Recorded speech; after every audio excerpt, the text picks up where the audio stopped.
Great. All right, we're going to go ahead and get started this morning.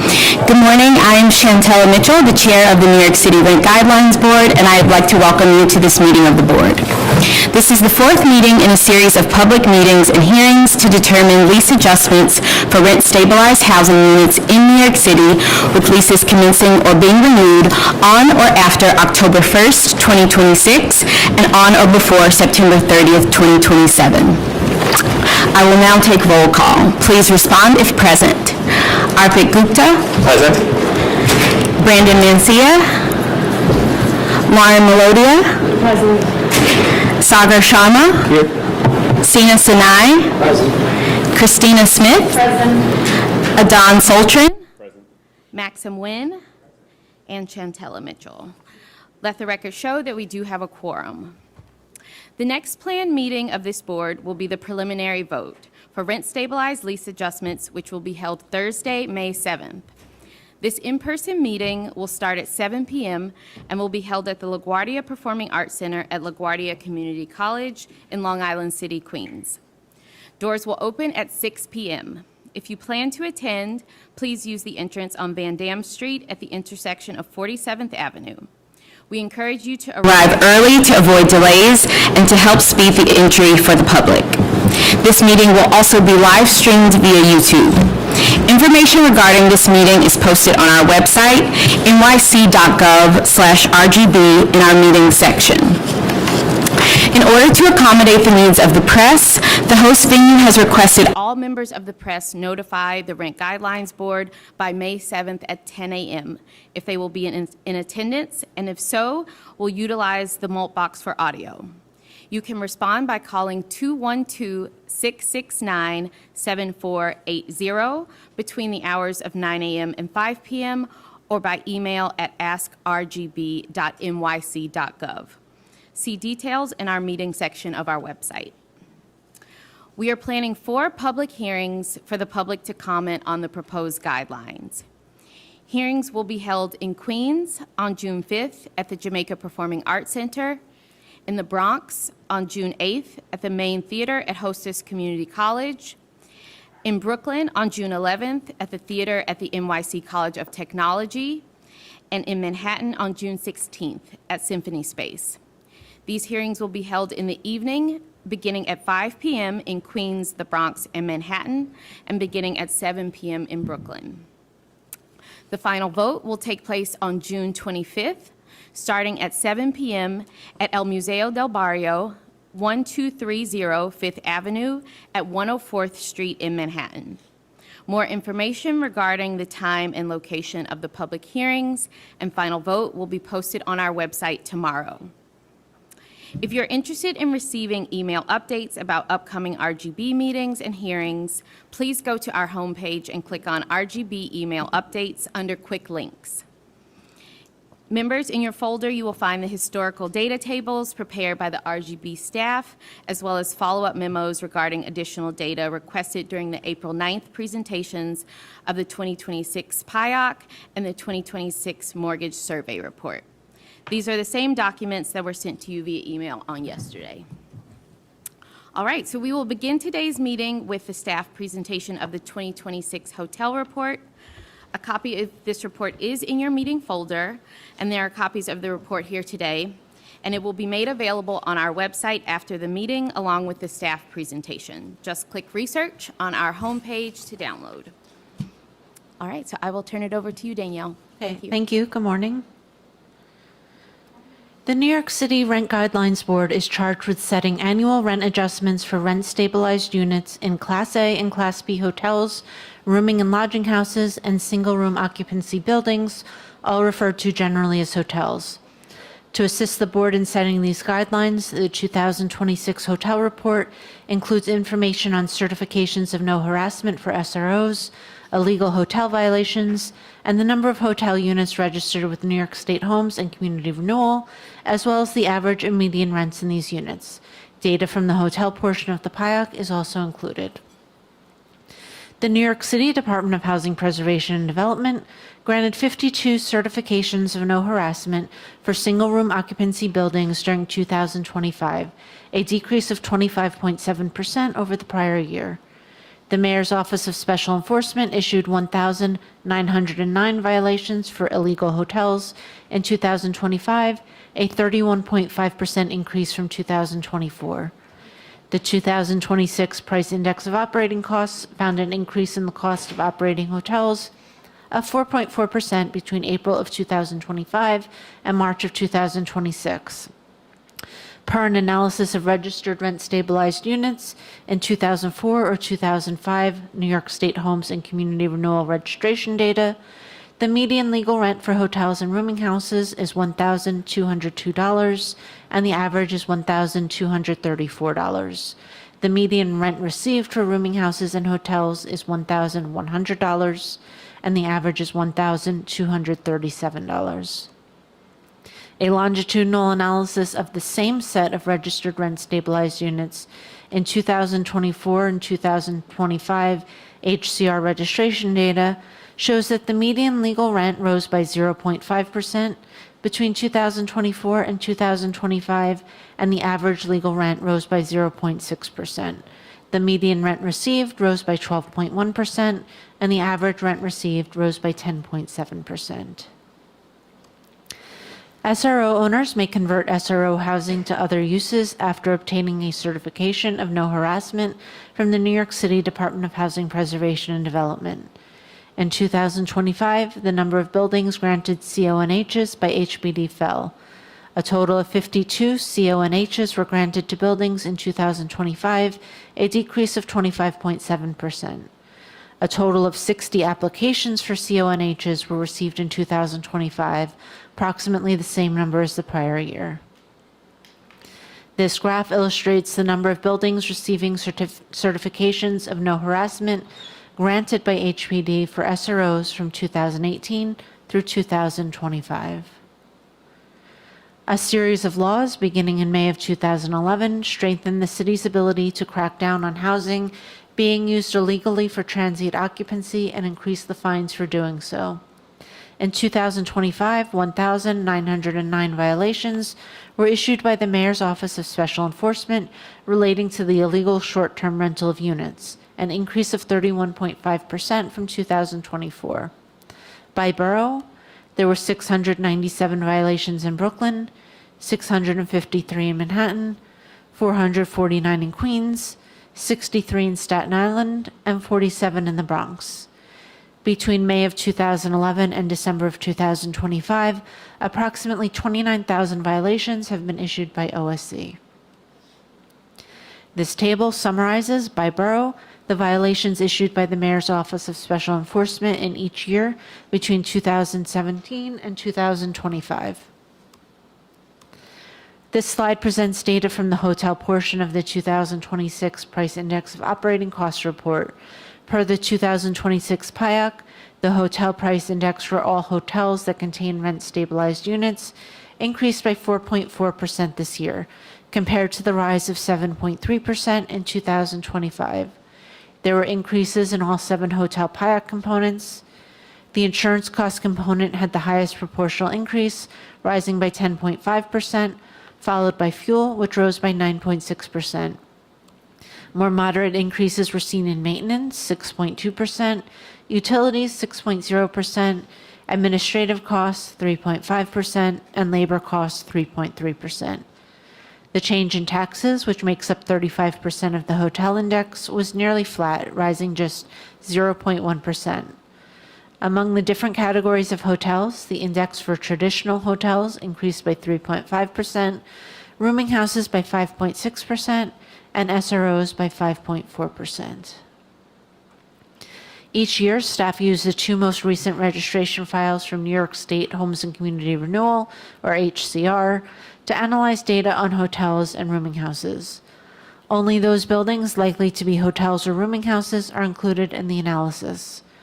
The sample frame for the 2024-2025 HCR analysis includes 148 hotels and 332 rooming houses, a total of 480 buildings.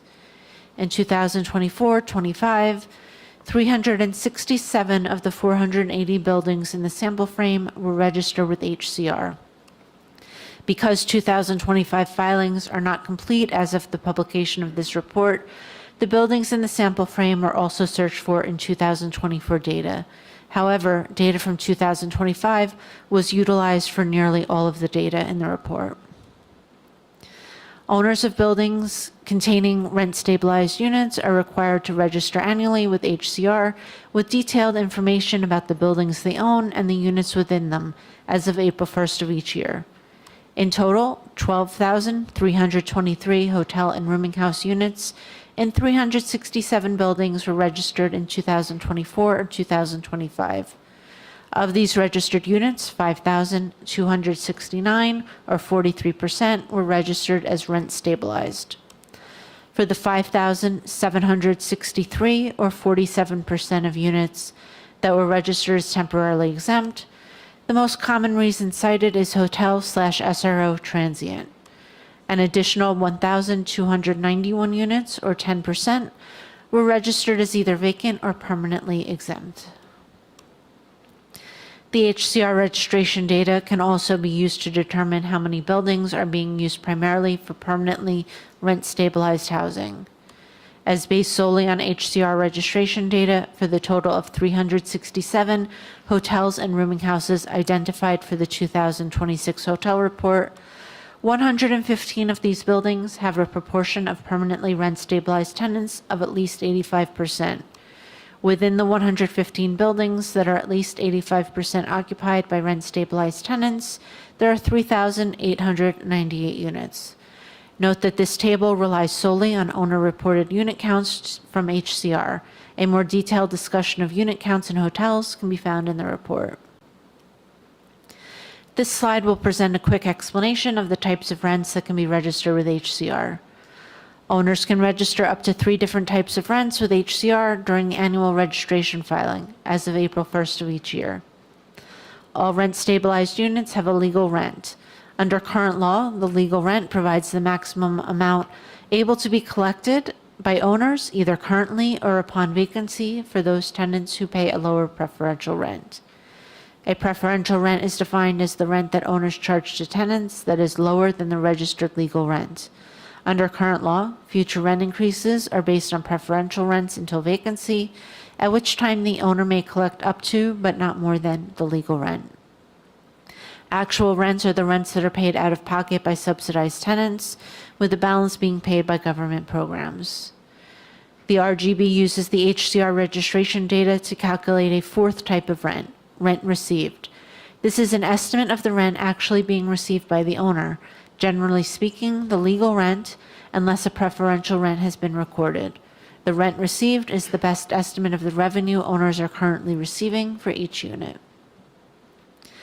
This slide will present median and average rent levels from 2024 or 2025 for each of the 4 types of rent we just discussed. Per HCR registrations, the median legal rent for rent-stabilized units is $1,202, and the average legal rent is $1,234 for both hotels and rooming houses combined, a total of 5,123 units. In total, 534 units, or 10% of the total, also report preferential rents, with a median preferential rent for both hotels and rooming houses combined of $650 and an average preferential rent of $809. In total, 977 units, or 19% of the total, also report actual rents, with a median actual rent for both hotels and rooming houses combined of $306 and an average actual rent of $661. And the rent received by owners for the 5,123 rent-stabilized units is a median of $1,100 for both hotels and rooming houses combined, and an average of $1,237. HCR registration data from 2024 and 2025 can also be analyzed longitudinally, comparing rent levels in the same set of units in each of the 2 years. Of the 348 hotels and rooming houses identified in the 2025 data, 336 were also registered in 2024. However, not every building contains units with registered rents. Therefore, the longitudinal sample includes 101 hotels containing 3,899 rent-stabilized units and 141 rooming houses containing 1,052 rent-stabilized units, a total of 242 buildings with 4,951 units. The longitudinal data for rents shows that between 2024 and 2025, the median legal rent rose by 0.5% overall, and the average legal rent rose by 0.6% overall. The median preferential rent fell by 2.6% overall, and the average preferential rent rose by 0.7% overall. The median actual rent rose by 2.3% overall, and the average actual rent rose by 0.9%. And for the rent received by owners, the median rose by 12.1% overall, and the average rose by 10.7% overall. An examination of individual records in the longitudinal sample shows that some owners increased legal rents, even though rent increases for hotels and rooming houses were not granted by the RGB during this time frame. In total, 29% of units had a rent increase. Among the 1,419 units with a recorded rent increase, 73% increased rent by exactly 2.75%, 3.0%, 3.2%, or 5.25%. These increases coincide with 1- and 2-year lease increases granted to rent-stabilized apartments under either Order 55 or Order 56. Each of these orders overlap with the timeframes in the HCR registration data, which records rents at the static point of April 1st in each year. It is not possible to determine if the increases were taken illegally or if the unit is registered incorrectly. Thank you, and if there's any questions? Thank you, Danielle. Any questions from the board?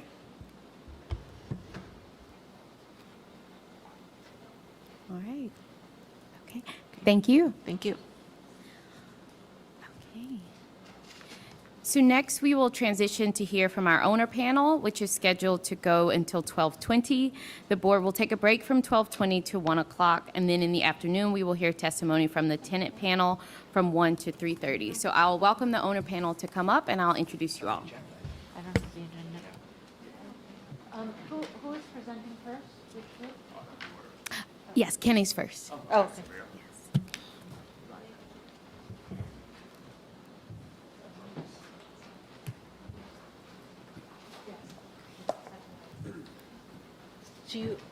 Do you want your slides in the PDF or the PowerPoint? Whichever's easier.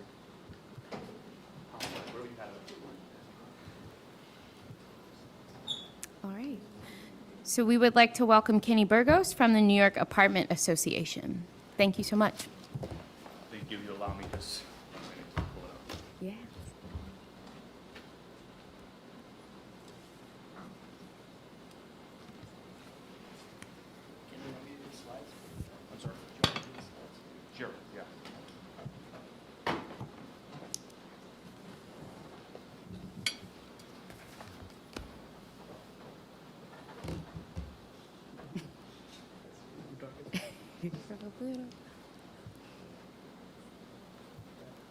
You all see okay?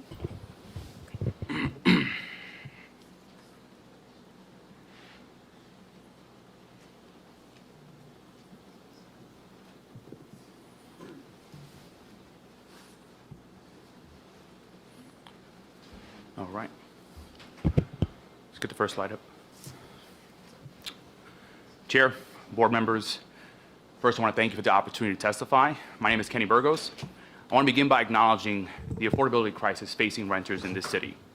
It is real, it is serious, and it deserves a serious response. Many tenants who are struggling are eligible for support through programs like SCREE, DREE, and expanded voucher programs, and we support those tools. We believe tenants who need the help should receive it. But rent must still cover operating costs. That is not a landlord argument, it is a building maintenance argument. New York is unique in that its rent regulation system does not require rent to cover the actual costs of operating the properties subject to it. That makes us a global outlier, and over time, it is not sustainable. I want to be precise about where the system is breaking down, because it is not breaking down uniformly. This board will vote on a single rent adjustment percentage that would apply to every rent-stabilized lease in New York City commencing between October 1st, 2026 and September 30th, 2027. One number. Applied uniformly across roughly 1 million apartments in buildings that bear almost no meaningful financial resemblance to one another. That is a problem that I'm here to address. When you take a look at the RGB's own data and the data presented by the NYU Furman Center earlier this year, you see structurally different buildings operating under completely different financial conditions being subjected to a single policy instrument that was calibrated for an average that ignores the dire fiscal reality of the majority. Let me make this concrete. Consider two buildings that will receive the rent adjustment this board will vote on. Both of these buildings are rent stabilized under New York law. Both will receive the same rent adjustment. The owner of the pre-74 Legacy building will apply that percentage to a rent of $1,344. The post-73 building, with tax breaks, market rate tenants paying $5,500 a month, and most of the building's major systems with 20 to 30 years of useful life left, will apply the rent adjustment to $3,200 rent. One of those owners needs a meaningful rent adjustment, the other doesn't. This board will give them the same, if any. The concrete comparison I just walked through, the pre-74 Legacy building and the post-73 new construction, is not a rhetorical flourish. It describes a structural distinction in how these two building types entered the rent stabilization system, how they operate under it, and how they ultimately exit. The fundamental problem with the data this board uses to set its annual adjustment is the data does not see that distinction at all. This pie chart shows where the rent-stabilized units are in the survey sample from the income and expense report. And it shows the large difference between net operating income for the different building types. The pre-74 stabilized majority stock was pulled into the system involuntarily by operation of state law based on when the buildings were constructed. These owners did not enter into an exchange. They did not receive a tax benefit. They did not accept stabilization in return for anything. They inherited a regulatory obligation because of the age of the building, and they operate under that obligation indefinitely with no sunset, no subsidy, and in most cases, no cross-subsidy from unregulated units because the entire building is stabilized. The post-73 stabilized stock entered the system on an entirely different basis.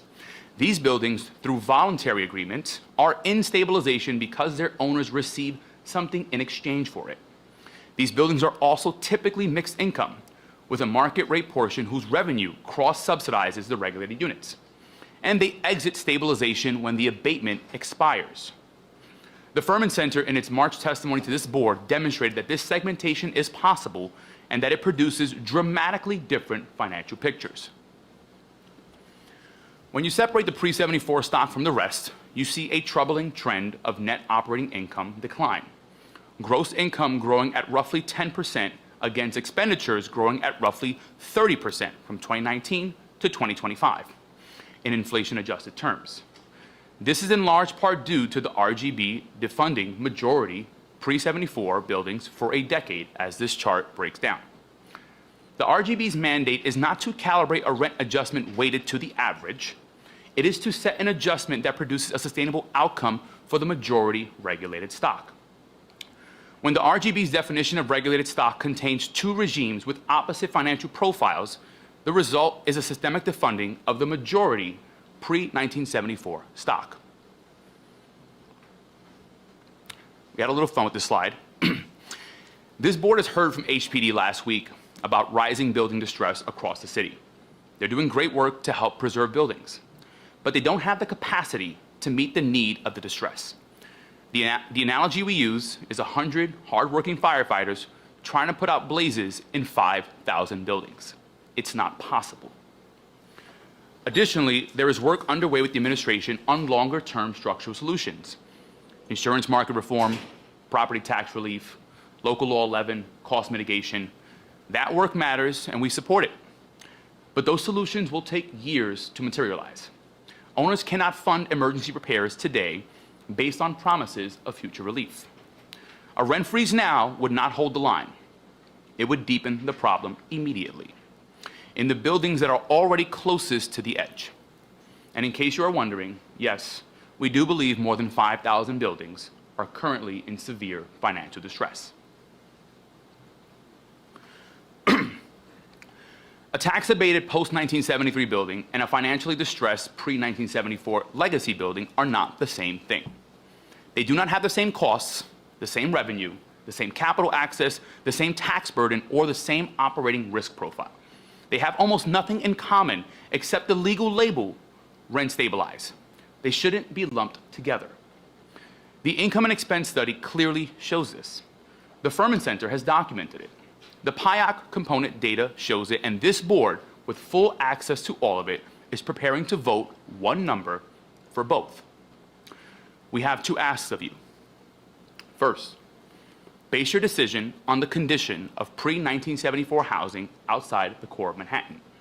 This is the segment that represents the majority of the regulated housing and faces the greatest risk. Second, be willing to think differently. The RGB has the ability to consider differentiated adjustments by building type, rather than a single across-the-board number. You also have a platform to guide policymakers for a more sustainable system. Everyone agrees the current system is not working for tenants and it's not working for owners.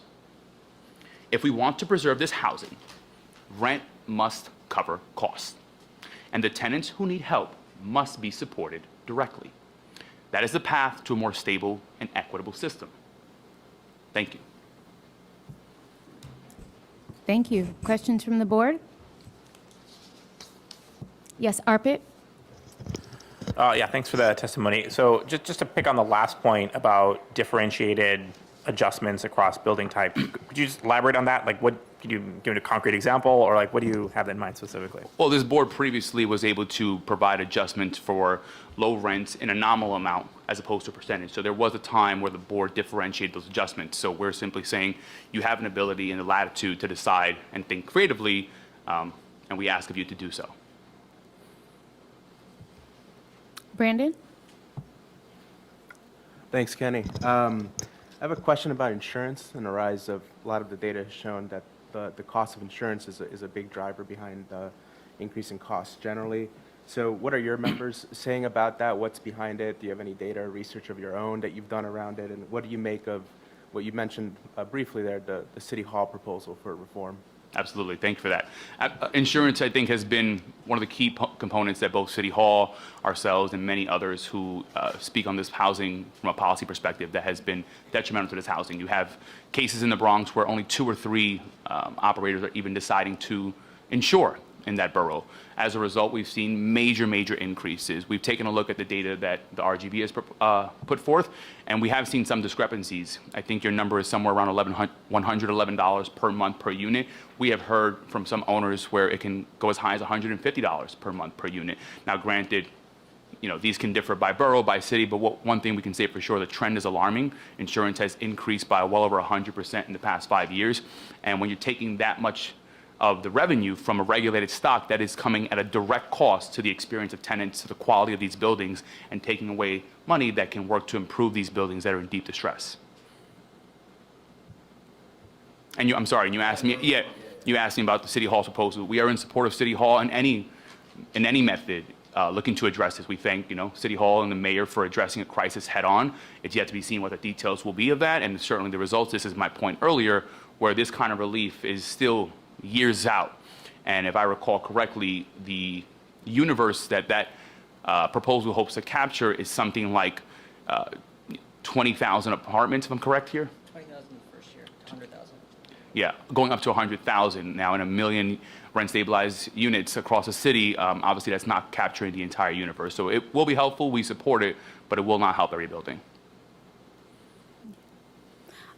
Thank you, Kenny. I had a question with around increasing resources for SCREE, DRE, and vouchers. Has the association done like a cost estimate or seen any good ones of what it would take on that side to be able to raise the rents to the amount where the buildings that you're concerned about would have positive NOI or even positive debt service coverage? Like, what does that increase in tenant resources look like? Sure. We haven't done a cost estimate, but we go off the data produced by New York City, And as of recently, there's an estimated 50,000 homes today that are eligible for screen injury that have not taken this opportunity to freeze their rent. It's something that we've taken part with some local elected officials in trying to go into some of the densest neighborhoods that have that eligibility to enroll people. We have encouraged, lawmakers and of course City Hall to try and ramp those efforts up. This is an immediate relief that tenants can feel today. And to the governor's credit, they're expanding the income eligibility. And this is a proposal, again, that we support. And why? Because it's supporting tenants at the direct cost level without defunding these buildings. The owners then get a property tax credit in relation to what that rent increase would have been. And that is policy in which can be helpful to address the affordability crisis without defunding the buildings these tenants live in. Thank you. Other questions from the board? Max? Yeah, hey, thanks for coming, Kenny. Thank you. Can you speak a little more about the 5,000 buildings you described as being in financial distress? Sure. And can you say more about whether the owners of those buildings are seeking to sell them and are unable to, or whether, it's an operating problem? Sure, thank you for the question. So this board categorizes distress when a building is effectively at 100% cost to income ratio or cash flow negative.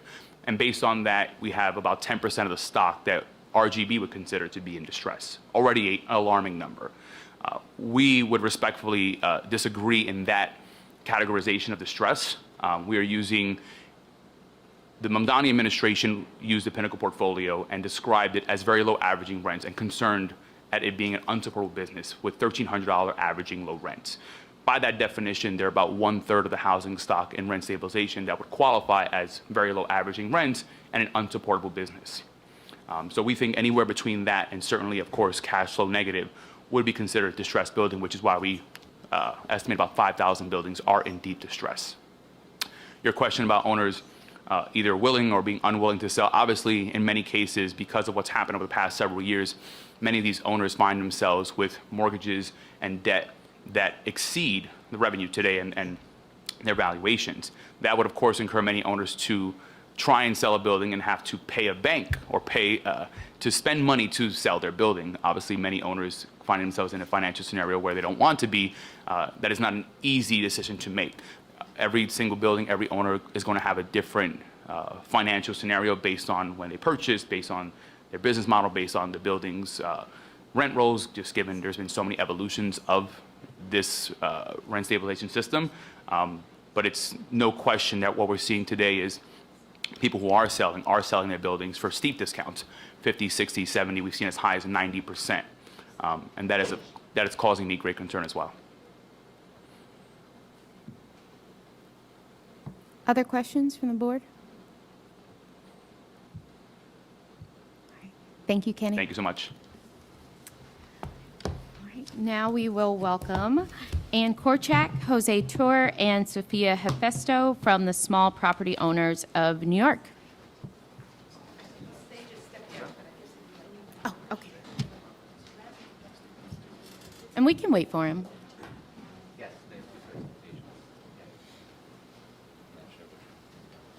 Is there another single chair around that we could?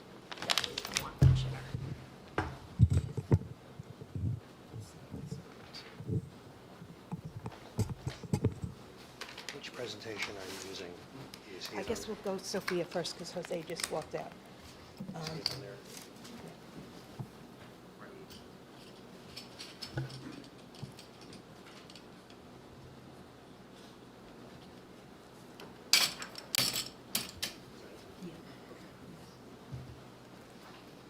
Thanks. Thank you.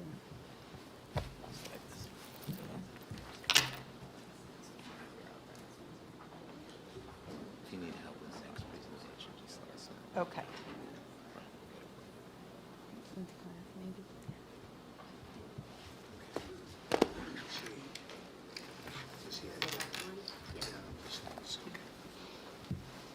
Wait, can you put it in the slideshow?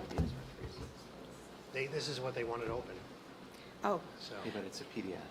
yeah, I know, Oh. but that's, I'm the sorry, last I one just, was a PDF. Yeah. It's a PDF. It should work like Kenny's did.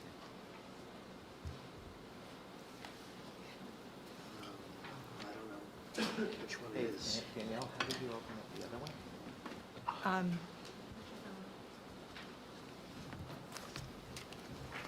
what are you trying to? He's looking for the PowerPoint presentation version of this? I'm not sure which one it is. No, no, it was the PDF version. I think we sent a PDF version, right? Yeah, Yeah, this is the one that you wanted. That's the one I have. should be a slideshow. Yeah, right?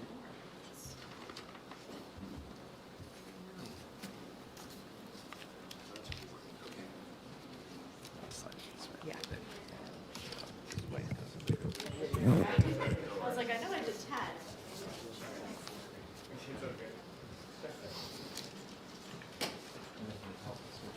We have something actually, we can hand it to them right now. There's one that they're sharing. All right, welcome to Anne, Jose, and Sophia. Hi, good morning. That's actually this one. Is this on with the red? Is the red light on? That it's on, right? Yes. The red light's on? Okay. Hi, good morning. I'm Ann Korchak, and I serve as the board president of SPONY, the Small Property Owners of New York. And just for some background, SPONY is a trade association of small rental building operators, and our members operate small rent-stabilized buildings throughout the city. And I'm joined by two of those operators here, owner-operators today. Jose and Sophia are providing housing in the very epicenter of the stabilized housing crisis that Kenny just spoke about and that we heard the Furman Center speak about, and we'll hear Rebney speak on this as well. Their firsthand accounts of navigating severe financial challenges should make it clear to the board just how precarious much of this aging rent-stabilized housing stock has become. This housing is vitally important to the tenants who live in our buildings, to the city who depends on our property taxes to fuel the municipal government, and to those of us that operate it and own it. We're not faceless absentee owners. We're families who have long ties to our neighborhoods. We offer tenant stability, and we're just really grateful to have this opportunity to share some firsthand experience with you all here this morning. Good morning. Can you all hear me?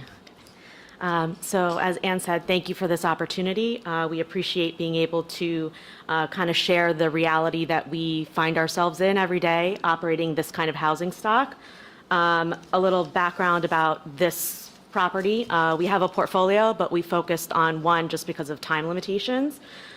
This property has been family owned and run for almost 40 years.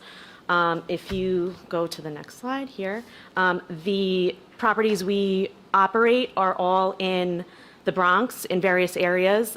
This one is in Tremont. It's a 21 residential unit apartment. There's no commercial tenants.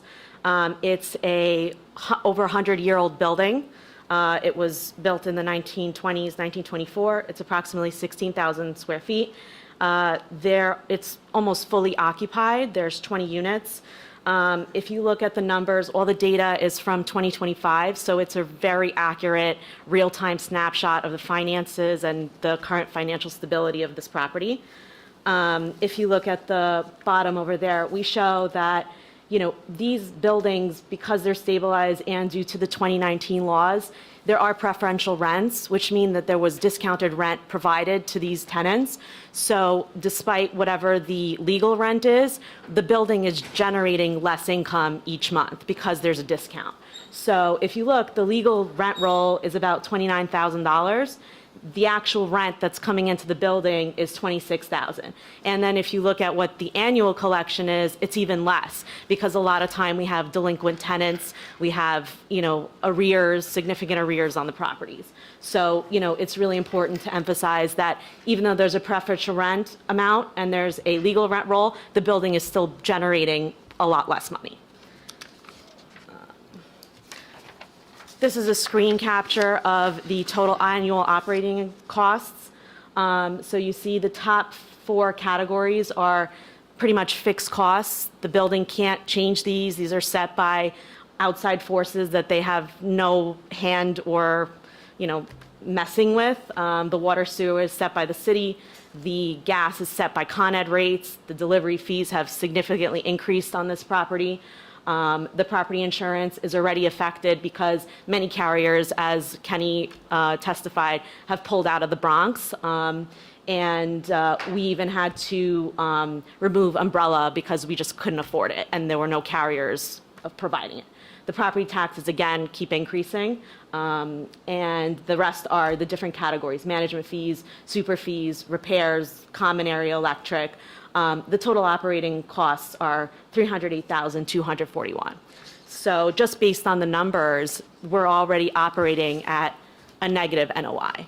And as testimony was shared earlier on the 2026 RPIE, the Bronx, specifically Tremont, and this category area has seen the only area with a negative NOI increase. So the numbers are not lying. That is really happening, and we're experiencing it firsthand. So again, any freeze in this kind of category, because this is the epicenter of what's going on, is going to negatively impact this housing stock and ultimately the tenants that rely on this housing. Additionally, there's several mandates that the city is pushing out through various New York City Council bills. Unfortunately, many of these policies and mandates don't take into consideration the income and where the buildings are. So each time there's a new mandate, for example, the FAIR Act, there was no carve out for rent-stabilized portfolios or properties. So now buildings are required of this kind of condition to cover the costs of broker fees. So that's a direct hit to the NOI because there's no way to pass any of those costs. There's no way to bring any money in, and we just can't afford to rent apartments out because there's no amount of money for broker fees now. We also have other mandates that are being rolled out, like the cooling AC mandate. We don't know if the electrical overhaul in these kind of 100-year plus buildings can support that kind of electrical supply that's needed to create that. XRF lead testing and lead remediation, the thresholds were decreased, so now buildings have to do testing and also work on costly remediation efforts. The new gas appliance stove law, again, there's a limit on how many master plumbers are in New York. I think the number is 1,100. And now we need to pull those resources to install stoves, and tenants have delays waiting for those stoves. So again, these are more costs hitting this housing stock. There's also the facade mandate, again, and that could impose significant capital improvements that the building just doesn't have to comply.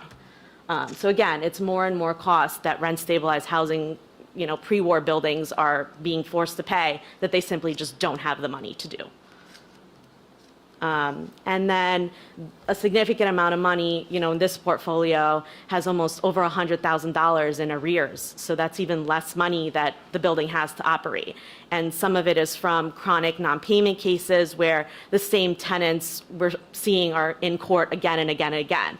So they're clogging the courts and they're impacting the quality of life for the other tenants in the building because time and money that the building could be putting towards maintenance and benefits, for the other tenants are instead forced to be put into housing court because there's simply no other mechanism to generate money for these buildings. So, it's not just the arrears, but there's no other mechanism. There's no mediation. There's no way to get out, tenants who are consecutively not paying and draining these buildings. And then, there was a question earlier regarding the selling or the value of these kind of properties. We had done an appraisal in 2021 of another building also in the Bronx in Fordham, and the appraisal was in 2021. The appraisal was at $3.35 million, and the same appraisal was done in April of this year, and the building has decreased $880,000 in a 4.5-year period. And this is concerning because, if this building needs to take out financing to cover some of these major capital improvement projects, no bank is willing to lend because of the uncertainty of the 2019 laws, the financial standing of the building, and the additional mandates that continue to come out for rent-stabilized housing stock. And that's the end. I don't know if there's any questions. Great. Thank you. Questions from the board? Lauren? Hi, I was wondering if you could share with us any anecdotal or, assessment that you have of members of your association and their engagement with HPD programs that kind of address some of the more acute problems that addressed that distressed properties are facing? I will add that this building has no violations. So this is a completely clean building. Many of the tenants have been there for, 30-plus years, some of them. So, we work with HPD. I don't know if Ann wants to answer that, but, whenever there's a complaint, management is very attuned and working with tenants where we can to get access and deal with it. But, that's assuming that it's something that could be fixed. If it's something that's structurally problematic or that requires significant amounts of money, there's no guarantee that we can do that and fix it. So we suspect if there is a freeze or if there's further defunding through mandates and policies, we won't be able to accommodate repairs because there simply is no money for the maintenance required for these properties. Right.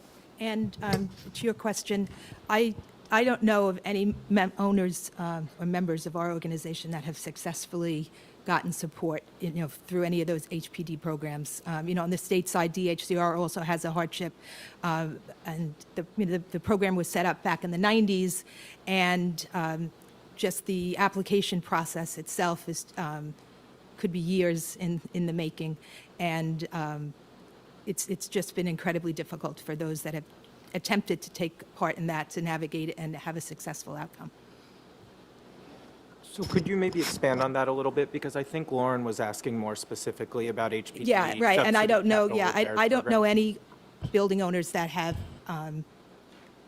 gotten assistance through an HPD program. We had tried to submit and get information regarding the lead program that they had, and I believe I called the number on the site maybe at least 10 or 15 times, and I never got a call back. And then I started emailing, and I never got a response. And maybe a year later, someone got back to me, but there was no actual meaningful assistance or, path forward on how to remediate, apartments that have significant lead that would require, thousands of dollars and then, additional upgrades. No, I think that makes sense. I mean, it'd be helpful maybe if you could speak a little more about the experiences your members have had trying to access capital repair programs, what the barriers have been, and we can do this as follow-up, but and whether you think it's the size of the owner's portfolios that may be making it harder to access the programs. And I'm specifically talking about the HPD preservation programs. Yeah, follow-up, I prefer to do a little survey among our people, and but I can definitely get back to you on that. I appreciated in the presentation the kind of cost out of the city council mandates. And I'm curious, kind of similar to Max's questions, if there have been kind of any meaningful conversations among members in the council about kind of how those cost estimates are prepared beforehand and what that looks like in terms of costing out those mandates for your owners.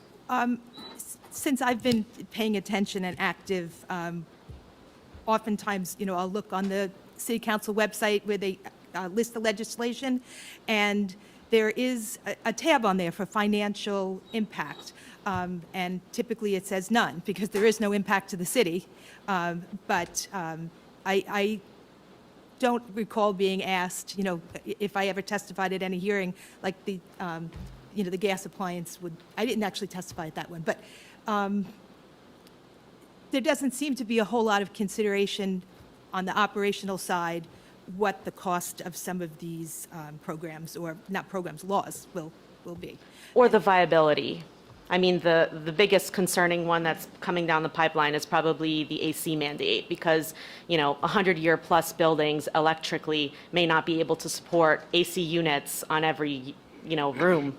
I don't know how that happens. Right, and the law did say that there would be exceptions, right, if that happened, but there'll be costs for us to tell HPD or DOB that it's not capable, our old building might not be capable of doing that. So that would probably entail bringing an electrician or an architect engineer in to then prepare some report that says the feasibility of this AC program wouldn't work in Sophia's 21-unit building that was built in 1924, based on, and whatever their professional experience would explain why it's not possible. But we're still paying for those reports, so that's still money coming out. Right. Mm-hmm. Got it. Thank you.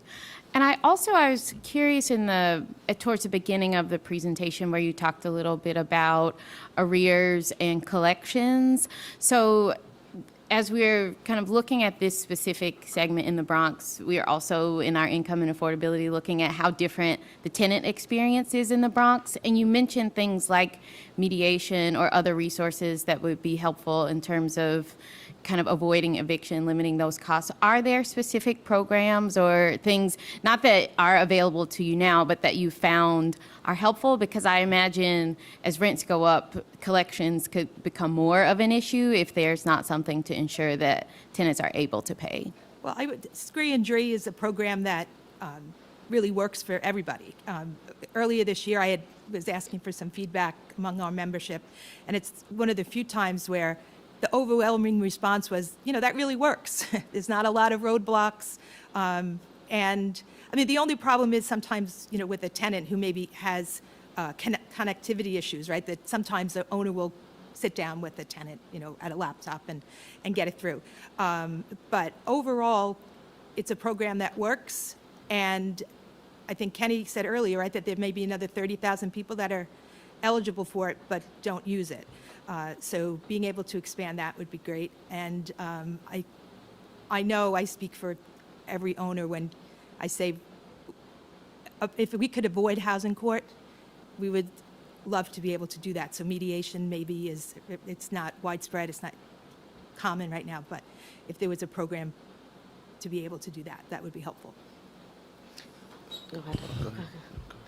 The only issue is programs like Scree and Dree are amazing, but they're not eligible to everybody. There's age requirements, income requirements, so a general population of tenants may not be eligible for those programs. So outside of one-shot deal, us funneling them to HRA, DSS for rental assistance, there really isn't anything else. So, we work with our tenants, once we see they're 1 or 2 months behind, we start engaging, is something wrong? Like, are you struggling? What's happening? And then we find, by the 3rd month, if we're ignored, housing court is the only mechanism because you can't get the apartment back without a marshal and a formal eviction happening. So we can't wait because, again, the building is in such dire situation with money that every penny literally counts.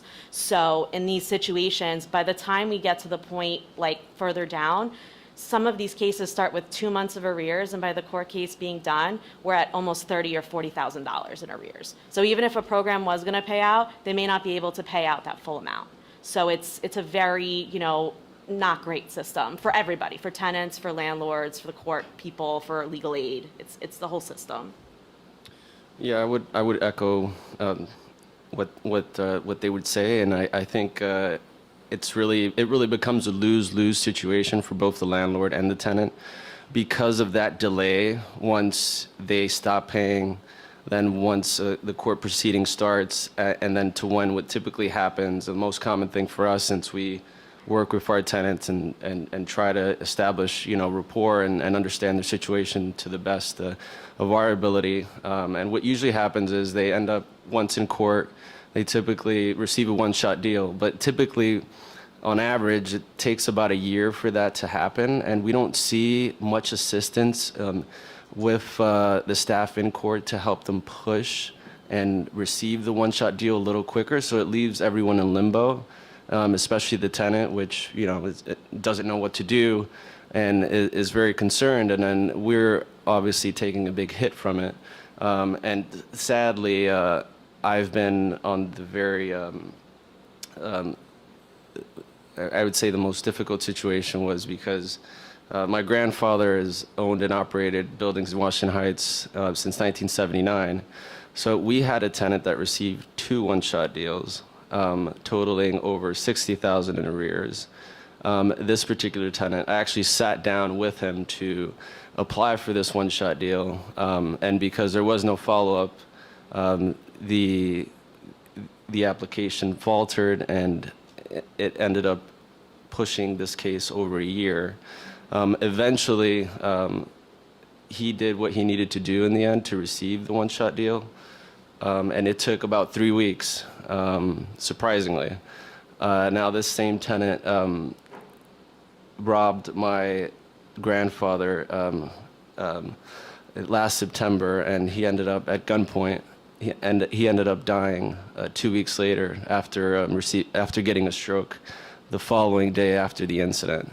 And the city, this is also something I'd like to point out. Let's see. I'm sorry for your loss. We still are receiving checks from the city, and here's one of them dated April 6th of 2026. Now, this is after me handing back these same checks and informing the city that, one, my grandfather is dead, the owner's dead, two, the tenant is in jail in Rikers Island, and number three, the apartment is vacant. So I think there's some really low-hanging fruit here and massive inefficiencies that really hurt everyone. It hurts the people that are in real need. It hurts the families, especially our family, as you know, we see it as a form of, it's very disrespectful, I think. And it shows that the inefficiency and that there's massive work that needs to be done here. And quite frankly, I'm only trying to make it easier for the city to discover this issue and to address it as soon as they can. So when I returned the checks, this was about 2 months ago. Last week, after several follow-ups, several letters to and posts on social media, I received a call from HRA that they were going to discontinue the case, but I still haven't seen any direct confirmation. After this, I'm going to return these checks, and hopefully this is addressed. Hopefully you, the board here, can help me with the situation and the overall situation relating to these issues that I just mentioned. Thank you for sharing your testimony.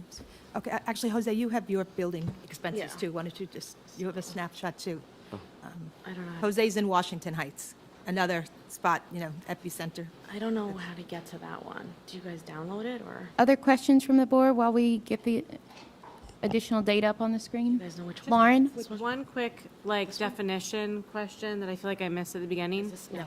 With his. Where's yours? Your organization is a membership of small business owners. You also mentioned small buildings. Yeah, small, yeah. So is well, it small portfolios or small buildings or both? I would say both. Do you know where And each yours of them is? is a small business. I mean, every building is definitely a small Yeah. business. Do you know where you put it? I Yeah, didn't put it on here. They most emailed of the it. buildings owned by our membership would, you know, fall into that small category. Like Is yours? DHCR says 35 units.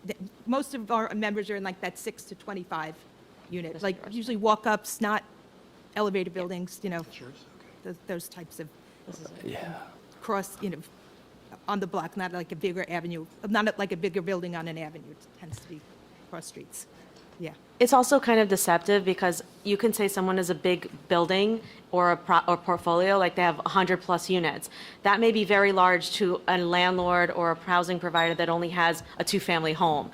But someone like us, where we have a portfolio of 60 units or, you know, 65 units, we'd be considered small compared to the 100+ people. So it's all kind of relative, but the same issues are still there, whether you're 3 units, 6 units, because it's really the building type, like if it's a pre-war or whatever. Thank you for that clarification. And Brandon, you had a You know, question? just along those lines, do your members tend to own multiple buildings? Is it a range?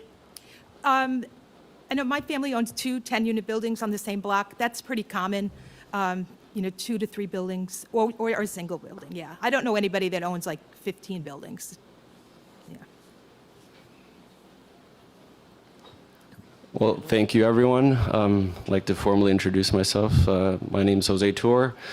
My grandfather, back in 1979, after getting here from Cuba and working 8 years as a porter, decided to save up some money and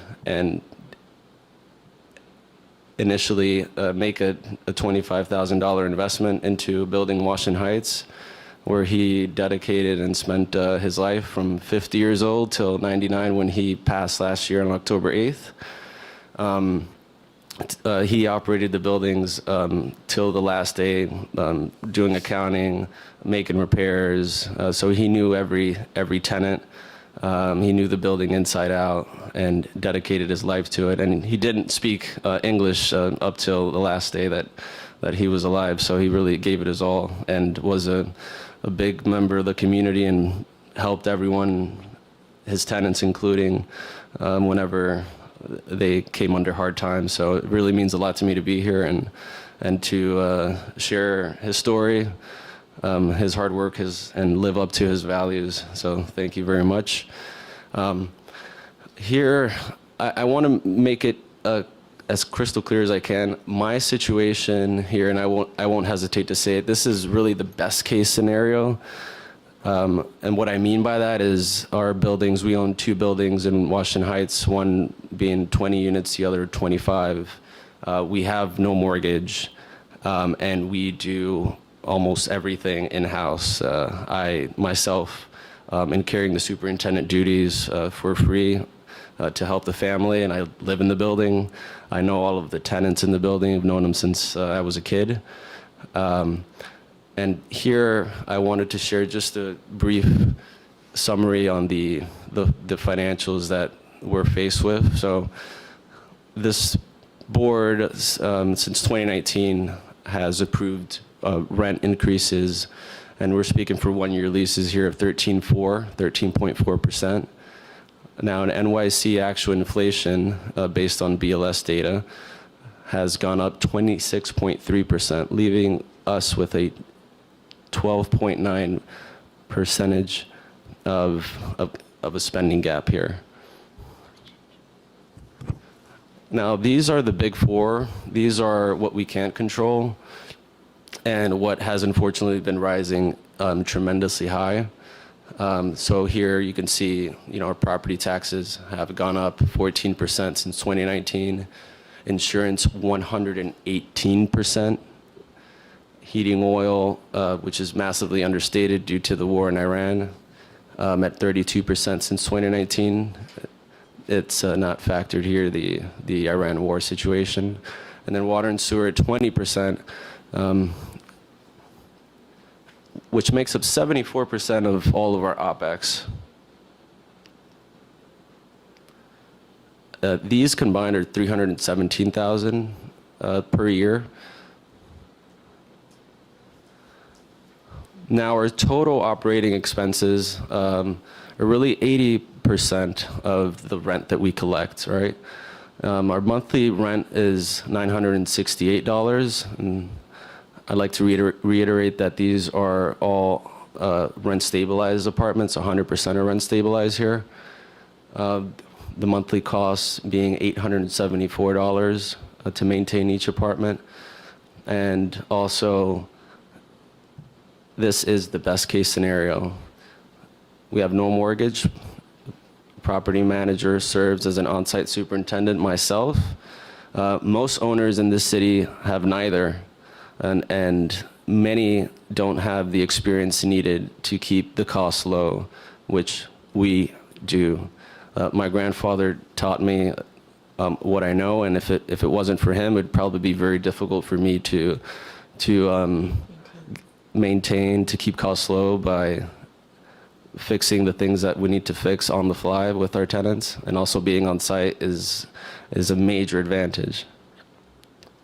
And also what this means is one repair call or one massive needed capital improvement could essentially leave us in the red immediately. One more thing I'd like to add, because I think it's very, very important since it's so recent and the data isn't reflected in any of your studies, well, very thinly, and including mine, is the war in Iran has dramatically increased our fuel costs. We are on number 2 oil, so we don't, the boilers aren't energized by gas. And for example, I have a slide here I'd like to share with you. So in January 14th of this year, we would buy oil at $2.67 a gallon. Most recently on April 6th, that was at $4.97, an increase of 86%. Now, what that translates to is this could eventually, if this war continues, which most recent as last week, quoting the Secretary of Energy, Chris Wright, prices may not return to pre-war levels under 3 gallons until next year. So this could potentially turn all of these numbers inside out and decrease NOI dramatically if this war continues, impacting many, many buildings across the city and only making the situation worse. Thank you. Thank you. Questions from the board? Yes, Christina? Hi, Jose. Thanks so much for coming today. And I want to personally offer my condolences for your family's loss. It's just a terrible, terrible scenario all across the board. Are you presently in court with any other tenants? Or are your tenants currently paying rent? We are not in court. We have 2 tenants in arrears being over 6 months. I'm trying to, and I've been working with them to put them on a payment plan versus going to court, since I don't want to deal with the year delay, and it doesn't work. We have to pay legal fees. They're in limbo. So as of right now, we're not in court. We're currently working with the tenant via mediation. I've known them for years, so far it's working out. Worst case scenario, if it doesn't, then we'll go to court to pursue the one-shot deal. Unfortunately, that's really the only path that we have that works at the moment. Seems, Sophia, you said the same thing. That you'd rather work with your tenants directly than seek the money in court. We try. The problem is with payment plans, there's no guarantee because nothing is in writing or enforceable. So oftentimes when we've given that leniency, we've noted that it usually doesn't work. They may make one payment and then not only are we back to the same situation, but now there's nothing binding. So for us, it's much more beneficial to not waste any additional time and resources because again, even operating the buildings is time and energy. So we just can't, create a draft agreement, have them sign, give them 6 months. It's just, it's not tenable. So for us, we automatically go to court, and the tenants and the advocacy attorneys that are appointed on their behalf through legal aid, oftentimes we could do court stipulations in court where if they don't make the payments pursuant to the stipulation, there's a meteor kind of threat where the eviction will move forward. So we know that there's a time definite. It may take a year and a half, but we know that there's a way to stop the bleeding.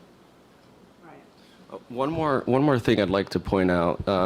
Long term, my experience, 100% of the time, every tenant that has collected a one-shot deal in our history, from what I know throughout the years, has always fallen back into arrears. It's a consistent pattern all throughout. So I wanted to point that out because I don't think data really reflects that. I just have a follow-up question, but first, Jose, sorry for your loss. For both of you, I'm curious about whether you've seen changes in collections over time. So again, tenants paying less of their rent over the years. Any trends you've seen on that would be helpful. It's gotten worse, and it's gotten worse significantly post-COVID. I echo the same. I mean, it's after COVID, once these same tenants, the ones that I'm speaking for, have been in a pattern of arrears since I could remember. So, not to say that they're abusing the system or they know how it works, but the same pattern continues to be the same. I had a question about the monthly cost to maintain each apartment. Could you help us understand what's included in that $874? Or just the broad categories of maintenance? Sure.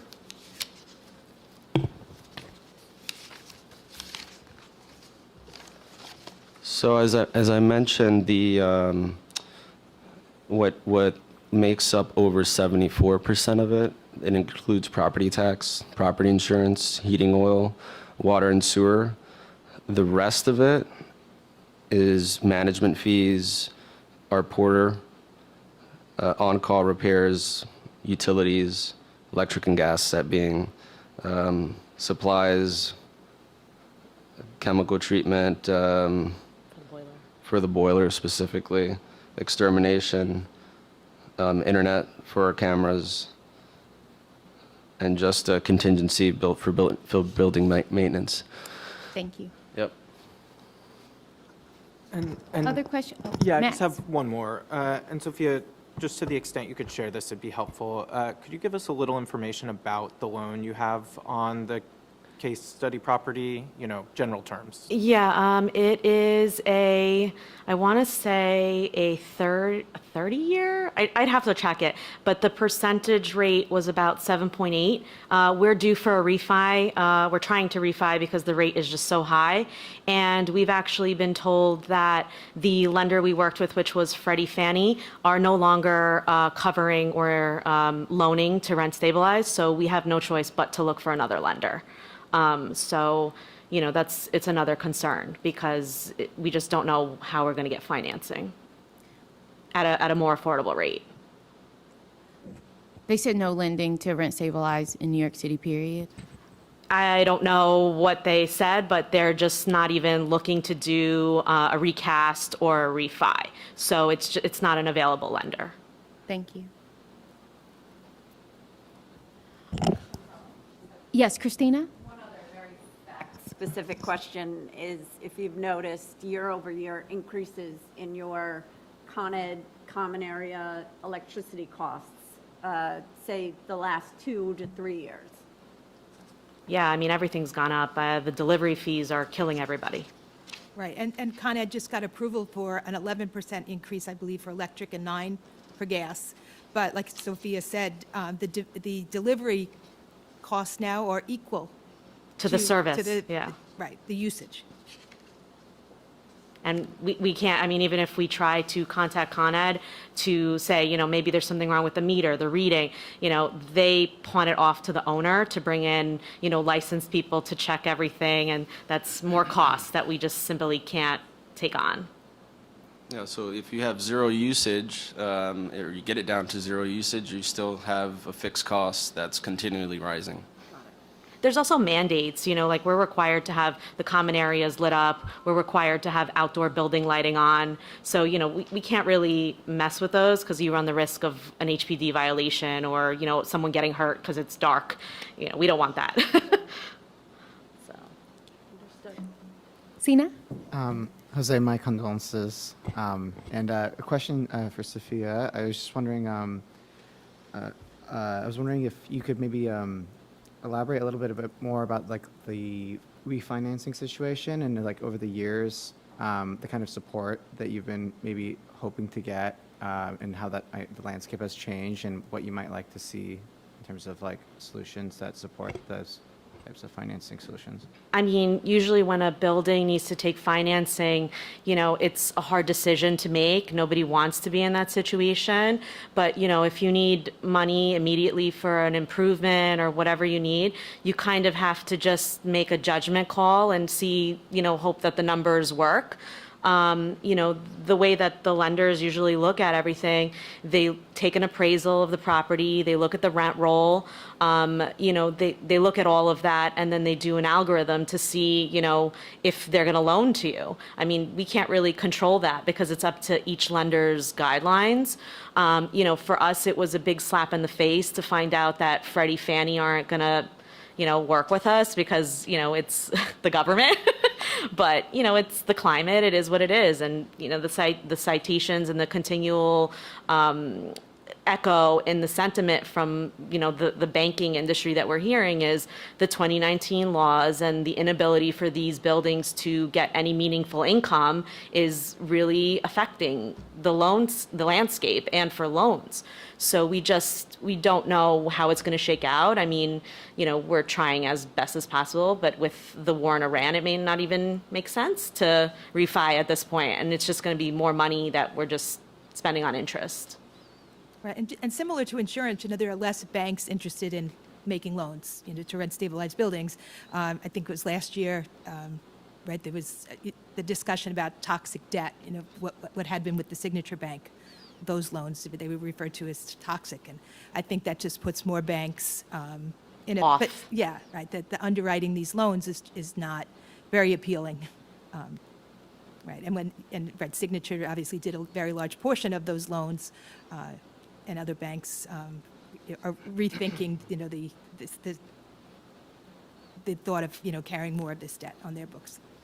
And also for the ones buying these buildings, it makes it much harder to sell because it makes it so much harder to buy up front. Other Do you have questions? any other questions on that? Or? Well, thank you so much, Sophia, Jose, and Ann. Thank you. Thank you. And we will welcome up Basha Gerards from the Real Estate Board of New York, REBNY.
Is this on? Yes, it is. It is, and I see Okay. folks trickling back in. So. All right, ready when you are.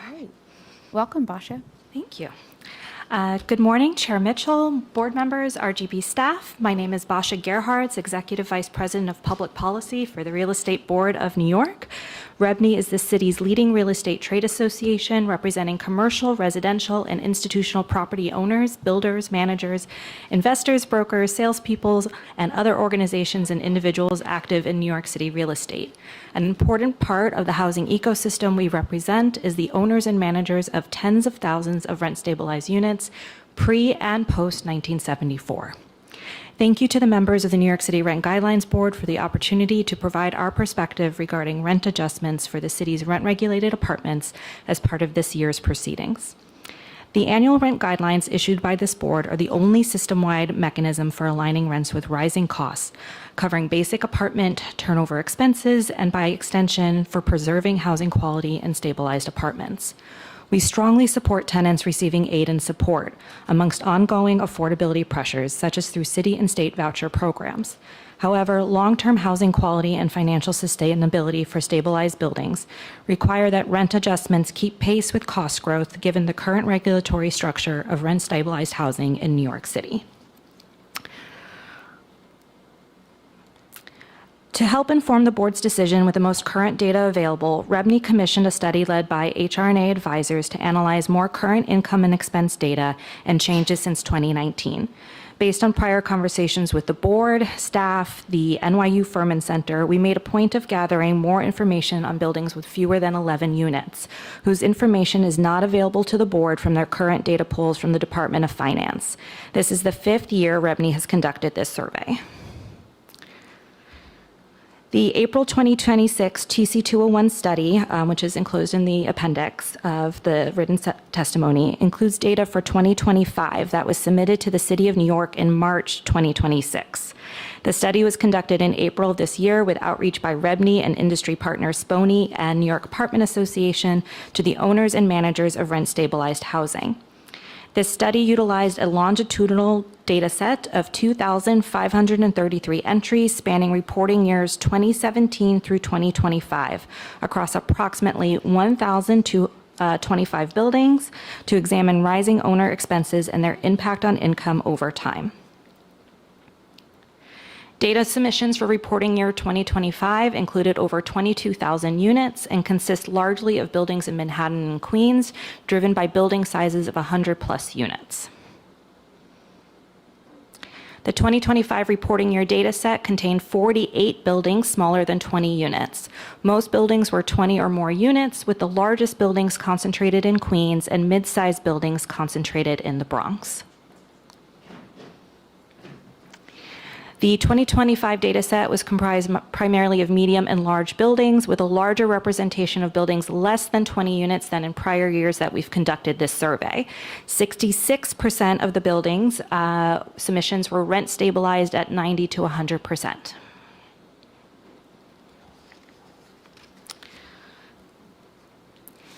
The latest TC 201 data shows that owners continue to face significant operating cost pressure. Taxes remain the largest expense category, while insurance, utilities, and fuel have seen some of the sharpest increases since 2019. Per unit insurance costs are up 109% since 2019, utilities are up 56%, and fuel is up 37%. While some categories moderated from 24 to 2025, those shifts should not be mistaken for a return to financial health, and I'll talk a little bit more about why some of those shifts occurred. Costs in several key categories remain well above pre-pandemic levels, especially for older buildings with less ability to absorb them due to constrained rents and higher rental arrears. In pre-1974 buildings, insurance costs remain far above pre-2019 levels, and from 2024 to 2025, net operating income fell 6%. The oldest and most heavily stabilized portions of the housing stock are under the greatest strain, and you've heard from my colleagues in the industry to the specific case examples, but this is showing up system-wide for this type of building stock. Insurance costs for all building sizes have increased since 2019, but declined in the last year. Insurance decrease drivers could include decreases in building value, which we see represented in the tax assessment data, and lower property taxes being collected from a subset of the rent-stabilized housing stock, and you'll see that in a few slides. Elective reduction in insurance coverage, or elective reduction in the deductible, potentially reflecting landlord efforts to keep costs down. Insurance costs for all buildings stabilization levels have been increasing steadily since 2019, but also saw a drop in the last year as owners report making changes to policies to adjust for costs. Again, very limited bandwidth and where you can adjust costs on the insurance side, as Bonnie also referenced, right? Increasing the, or I should say, dropping umbrella, loss of carriers, all this starts factoring in. One of the things we would like to study further as in the coming years is where those insurance costs are dropping. We believe it's probably happening in those who are already in the most financial distress, because again, they're under pressure to reduce their costs across the board.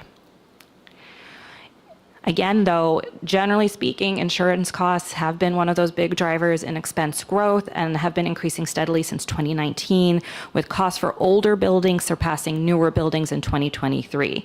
Since 2024, older and newer buildings have both have decreases in insurance costs per unit. Again, we believe this is reflective of people trying to reduce costs in the areas where they can, as property taxes and other costs continue to rise that are outside owner control. The bifurcation between pre- and post-1974 buildings is reflected in top expenses, but property taxes remain the top expense for all properties under government control. Fuel and insurance are more costly for buildings with higher shares of stabilized units, and maintenance and labor are higher for buildings that are mixed income market rate properties. Taxes remain the top expense for all stabilization levels in 2025, so regardless of whether you are 30% stabilized or 100% stabilized, followed by maintenance and administration costs. Maintenance is in the top 3 for buildings with less than 90% stabilization, but was previously in the top 3 for those that were predominantly stabilized and fully stabilized in 2019.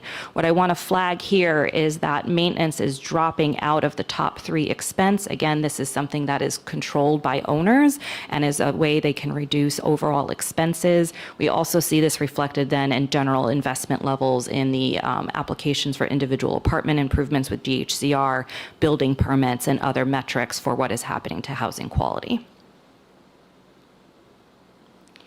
Taxes remain the highest expense for all building ages. So again, regardless of pre or post 1974, property tax is the most expensive thing that someone is paying for out of their revenue or the rent that they are collecting. I would like to flag every year we are asked, is our data set tracking or predictive of what you will see the following year? And I'd like to say yes. You see this both reflected in where the top expenses are and the general costs. However, I would fully expect to see in the TC 201 data higher expenses and lower property taxes over time, because these are challenges to the Department of Finance on the taxes that they are assessing for the properties. And so we see that both here with 2024 data. So this was our TC 201 survey data from last year compared to your current 2024 RPIE data.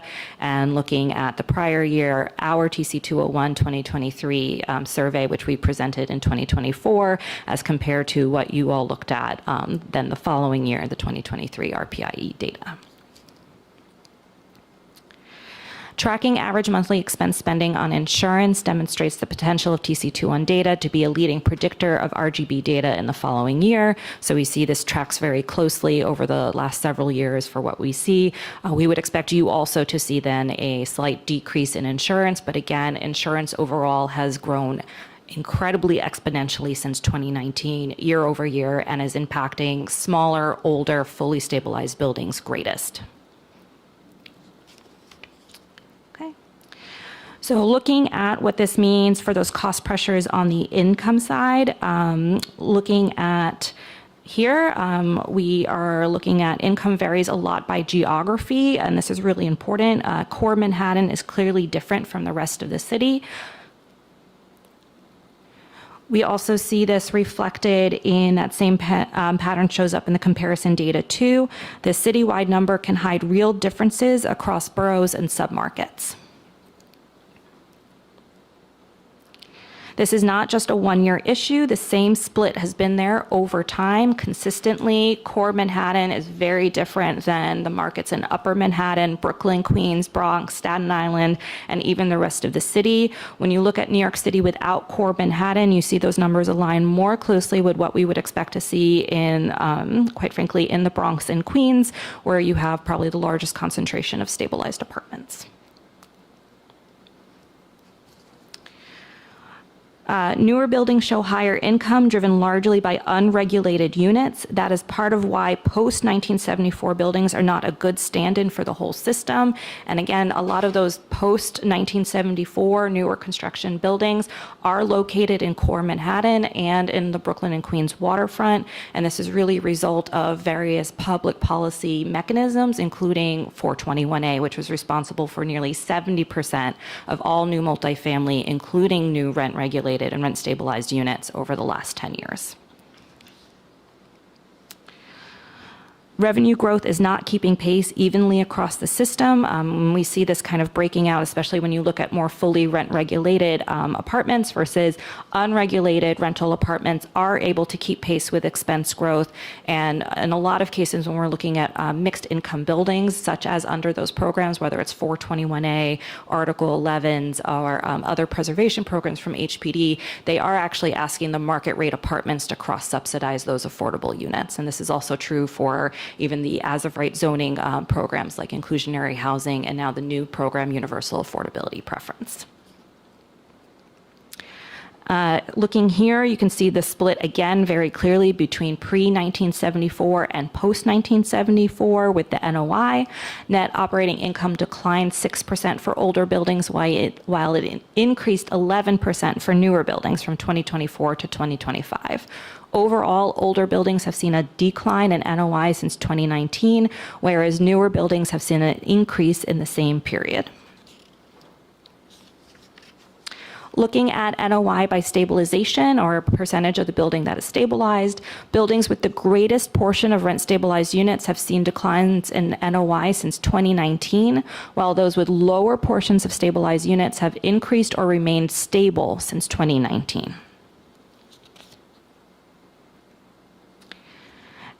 Geography matters a lot too here in the bifurcation between pre and post 1974 buildings. NOI in post 1974 buildings exceeds that of pre 1974 buildings in all geographies and exceeds it the most in core Manhattan.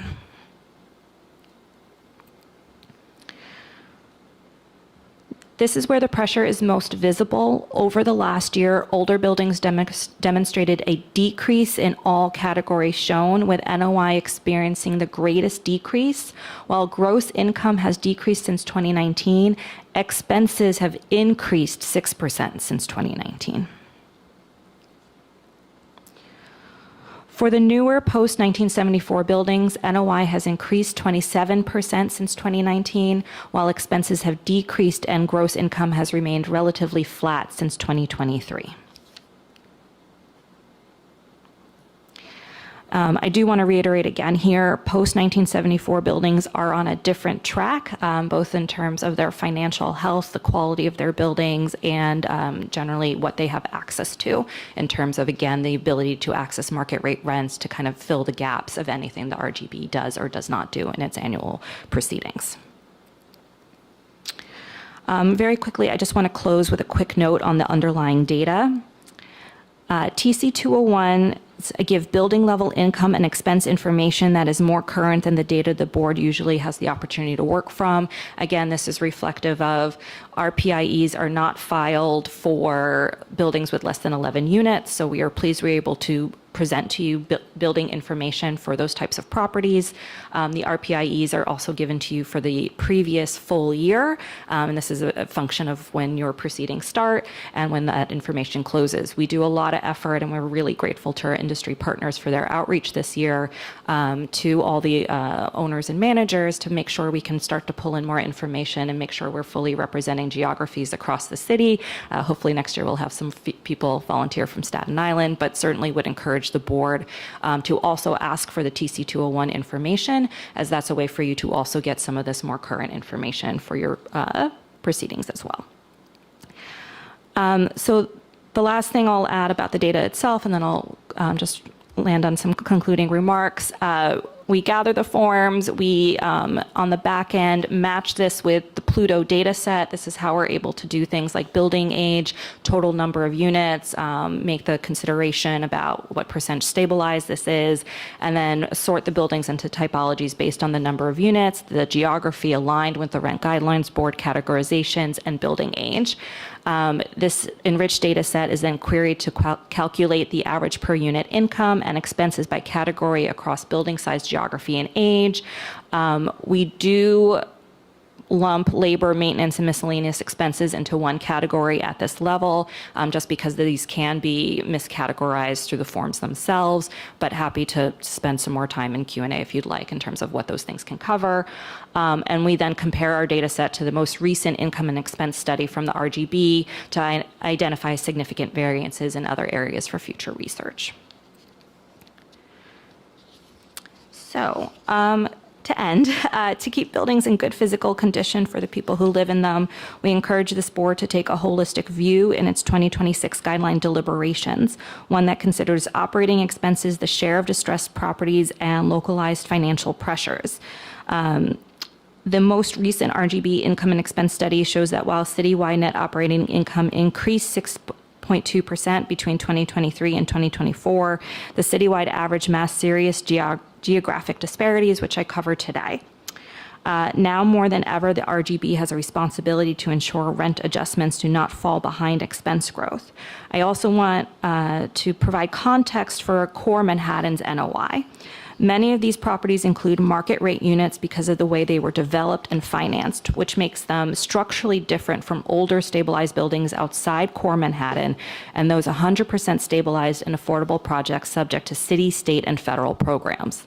The RGB's own report notes that post-1974 buildings generally entered rent stabilization because owners received tax benefits, and those post-1974 properties accounted for just 9% of buildings and 16% of units in their RPIE analysis. This tracks. We only built 100,000 units in the last decade compared to our total building stock of 3.2 million housing units. These newer Manhattan core properties carry higher rents due to elevated development costs and have higher labor costs as a requirement of the programs that built them. As a matter of practice, to remain competitive for those market rate rents, those buildings will also have higher routine maintenance costs to maintain accessory spaces such as amenity rooms and employ more building service workers at their prevailing wage. They also generate substantial one-time tax revenue from construction and financing, which further distinguishes them from the rest of the stabilized housing stock. Unlike the story for this smaller segment of newer buildings, the TC211 data shows that many owners, especially of older, more highly stabilized buildings, are operating under mounting financial pressure. We can understand why these conditions are attributed to bad actors. However, the city's housing challenges are not explained by broad claims about bad owners alone. Recent REBNY research shows that the most serious violations and evictions are highly concentrated in a relatively small share of buildings, while most buildings do not show these same severe patterns. The board should not adopt a rent freeze that risks worsening these housing conditions across the stock. Lastly, we often in these proceedings discuss the need for and availability of data to make decisions.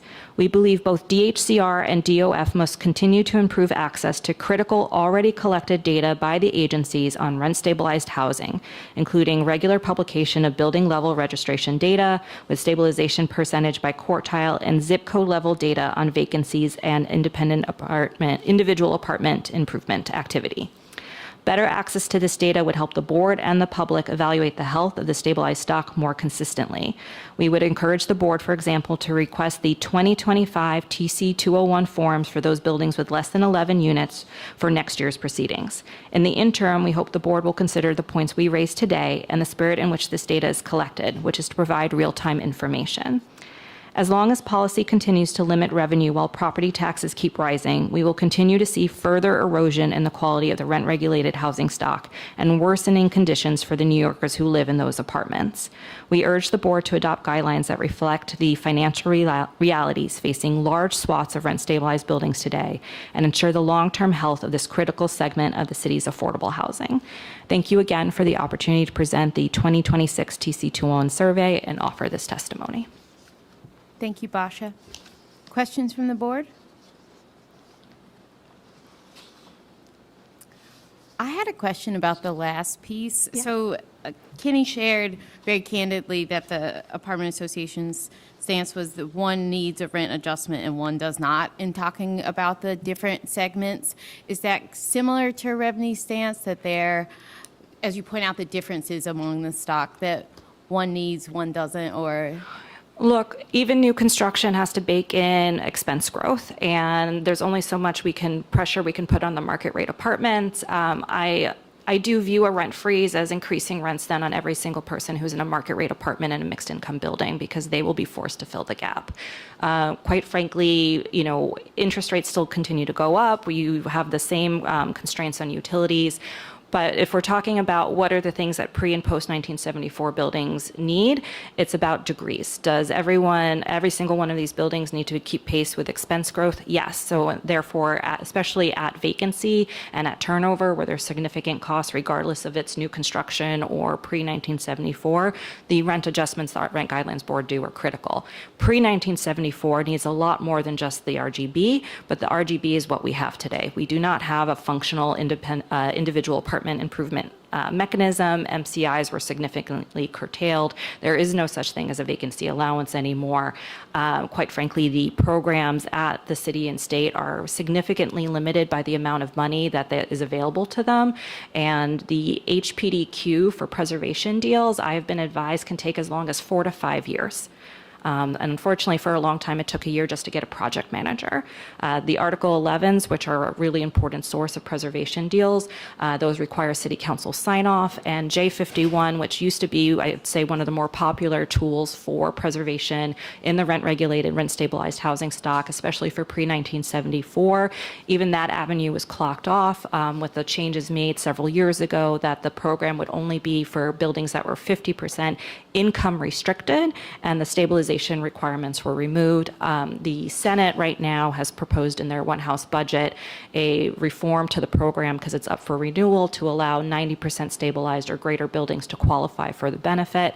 The trick in all of this, though, is you're supposed to be completely clear from violations. The whole reason you would need to enter into any of these programs and need this financial assistance is you probably need capital dollars to address violations and the quality and the, I would say, capital improvements necessary for the building.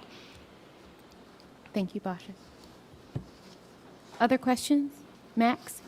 Yeah, I mean, I sound like a little bit of a broken record now, but you represent a very large group of owners, and I think one thing that looks like it was missing a little bit from this report is economic occupancy. So would you mind speaking a little bit about what you're seeing on collections from your members? I'd say that in the pre-1974 rent-stabilized housing stock, rental arrears and collections are consistent with what the RGB staff report showed, which is, in the low 90s, as compared to what our owners would see in their market rate apartments, which would be closer to 97 to 98% collection rates. Pre-pandemic, all collection rates went down, specifically during the time of the eviction moratorium. However, market rate apartments did tick back up into the higher 90s. On the rent-regulated, rent-stabilized side, whether those are units that are income-restricted or pre-1974, rental collections are lower than they are in a market-rate apartment. Thank you. Other questions from the board? Question, Chantal. Yes, Christina? Hi, Basha. Do you have any direct experience or information about your constituents, your owners, and clearing HPD violations? Because you talked about HPD violations and the inability to get a J51 if there are any HPD violations. The mayor was just doing a walkthrough recently through a multifamily building and quickly gave a violation to an owner who had a tenant who put flower pots on the fire escape, as if that's a building owner's responsibility. So I wanted to ask your specific experience with the process of an HPD violation clearance inspection, the cost, and how that works. So HPD inspections, one of the or HPD violations, and I Freudian slip on inspections, but that's actually the biggest holdup. So in order to ascertain whether there is a violation, HPD needs access to the apartment, which the tenant has to grant. The owner can't just barge in there with an HPD inspector. So this requires 3 people to show up at the same time and be coordinated to open a door. That is a challenge. And part of this is a technological challenge. HPD gives a longer window for arrival than most cable and utility companies do when they're coming in for a repair. HPD could show up anytime all day. Tenants will then stay home from work, lose a day of work to provide access to the apartment. The same HPD inspectors who are charged with identifying violations are also pulled in for an apartment fire. So this is a resource issue with the agency in terms of not having sufficient inspectors to do both tasks. So then the HPD inspectors don't show up. If they are able to show up and they are able to gain access to the apartment, they then ascertain whether there is a violation. While they're coming in for the original complaint, say the tenant says, my smoke detector is beeping, that smoke detector is also a carbon monoxide detector, all of a sudden it's not 1, it's 2 violations, and it's 2 violations for each day that the battery was not able to be put in, and that's irregardless of whether the tenant actually told the building owner, I need a new battery for this smoke and carbon monoxide detector. And that essentially is the challenge here, is a lack of communication, both between the tenant and the owners, the owner and the tenant, and then HPD in terms of when they're showing up. Owner corrects the violation, they put the battery, I'm picking on the smoke detector and the carbon monoxide. Battery puts in, then HPD has to show back up to affirm that the battery was placed into the smoke detector. Again, same song and dance. Are you all there at the same time to be let into the apartment? Is access granted? When you have tenants who are working, that is challenging. When you have owners who are running multiple properties or have super dealing with emergencies within the building, that is also challenging. And we've been in conversation with HPD over now 2 mayoral administrations regarding, is there a tech solution for this, and is there a way to really address this problem? You can also have inspectors coming out for other things and then giving multiple violation notices, even though it's a violation the owner is actively correcting, but maybe they need a part. A good example of this is, as a reference, was the gas stove, but there was also a lack of the combination detectors for a while there. If you need to fix a wall during COVID, we weren't able to get gypsum drywall for about 6 months. So like all of these things, an owner could actively be aware and wanting to fix it, but do they have the equipment available? New local laws passed requiring a master plumber to sign off on some of this work, the 1,100 plumbers. That is also an access and resource issue. With all of these things, it's very easy to say, well, this is someone else's fault or this is someone else's fault. I believe there is an opportunity for collaboration to address this, but it also requires some level of trust from the tenant and ownership communities and from the agencies to not view everyone as inherently bad and to work together to address these building violations when you're dealing with buildings that are over 100 years old. And even in the post-1974 stock, I am worried about post-1974 to the early 90s, where those buildings are also entering the time for massive capital infusions necessary to update things like roofs and boilers and their electrical systems. And that pressure is only going to continue with things like the cooling bill that was passed in the last council, but also local law 97 compliance. I mean, the real estate industry pays over $600 million to the city in fees and fines and penalties and reporting costs and all of this directly to the city to say, here's the piece of paper saying I've done the thing. Thank you. Other questions from the board? I just have one more. I mean, Of course. we've heard a lot about utilities as well as insurance. Can you speak about REBNY's involvement in conversations with Con Ed and NetGrid and the other utilities you've spoken to? So we participate in the Public Service Commission rate cases as an active stakeholder. One of the things we've always been really concerned about is who is paying for all of these things. I mean, this was really the conversation we had both on Local Law 97 and with the adoption of the state's climate law. One of the things that was not really accounted for in either of these frameworks is what do you do when you have a 1.41% vacancy rate and you need to access to a fully occupied building to do quite intensive work, whether that's replacing the electrical wiring or updating, removing gas pipes. All of this is quite intensive and costly just on the owner side, and then when you account for the rates. In the affordable world, as I'm sure you're aware, right, the property owner has to pick up those costs for the tenant when it's an income restricted unit subject to a regulatory agreement. Those types of units also fall under rent stabilization. So we're sitting here looking at all the need to green our infrastructure, to green the grid. There's a cost associated with that. There's a cost to the unit and building systems in order to make sure that they're compliant with both local and state law and the continued changes to the energy code. And, we're sitting here being like, okay, these are future costs. And that's also why I would go back to my previous answer about why is it important for even post-1974 buildings to still get rent increases, because those costs are across the building stock regardless of age.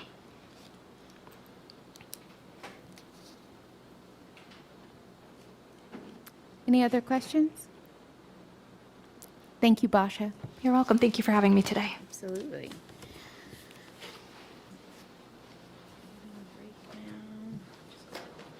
I have anything else to announce before we break? It's a 5-year loan, 30-year loan.